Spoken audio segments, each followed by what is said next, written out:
مومنو، کیا تم امید رکھتے ہو کہ یہ لوگ تمہارے دین کے قائل ہو جائیں گے؟ حالانکہ ان میں سے کچھ لوگ کلام اللہ یعنی تورات کو سنتے پھر اس کے سمجھ لینے کے بعد اس کو جان بوجھ کر بدل دیتے رہے ہیں،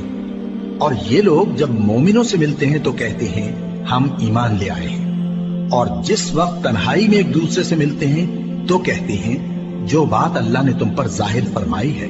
وہ تم ان کو اس لیے بتائے دیتے ہو کہ قیامت کے دن اسی کے حوالے سے تمہارے پروردگار کے سامنے تم کو الزام دیں۔ کیا تم سمجھتے نہیں؟ کیا یہ لوگ یہ نہیں جانتے کہ جو کچھ یہ چھپاتے اور جو کچھ ظاہر کرتے ہیں اللہ کو سب معلوم ہے؟ اور بعض ان میں ان پڑھ ہیں کہ اپنی آرزوؤں کے سوا اللہ کی کتاب سے واقف ہی نہیں، اور وہ صرف اٹکل سے کام لیتے ہیں۔ سو ان لوگوں پر افسوس ہے جو اپنے ہاتھ سے کتاب لکھتے ہیں اور کہتے یہ ہیں کہ یہ اللہ کے پاس سے آئی ہے تاکہ اس کی عوض تھوڑی سی قیمت یعنی دنیاوی منفعت حاصل کریں۔ سو ان پر افسوس ہے اس لیے کہ بے اصل باتیں اپنے ہاتھ سے لکھتے ہیں، اور پھر ان پر افسوس ہے اس لیے کہ ایسے کام کرتے ہیں، اور کہتے ہیں کہ دوزخ کی آگ ہمیں چند روز کے سوا چھو ہی نہیں سکے گی۔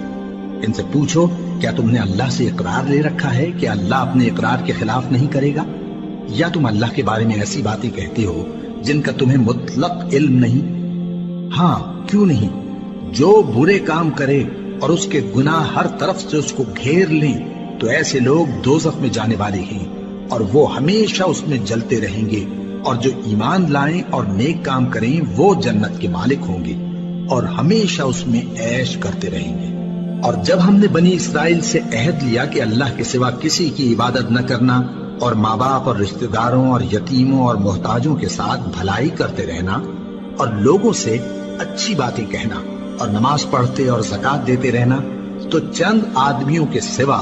تم سب اس عہد سے منہ پھیر کر پلٹ گئے۔ اور جب ہم نے تم سے عہد لیا کہ آپس میں کچھ تو خون نہ کرنا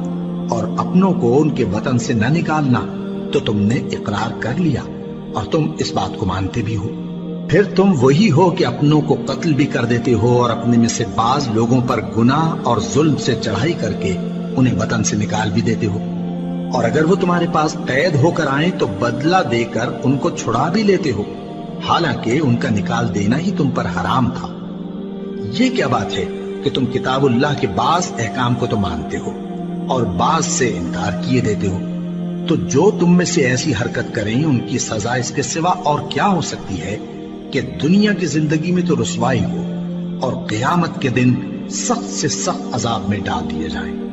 اور جو کام تم کرتے ہو اللہ ان سے غافل نہیں۔ یہ وہ لوگ ہیں جنہوں نے آخرت کے بدلے دنیا کی زندگی خریدی، سو نہ تو ان سے عذاب ہی ہلکا کیا جائے گا اور نہ ان کو اور طرح کی مدد ملے گی۔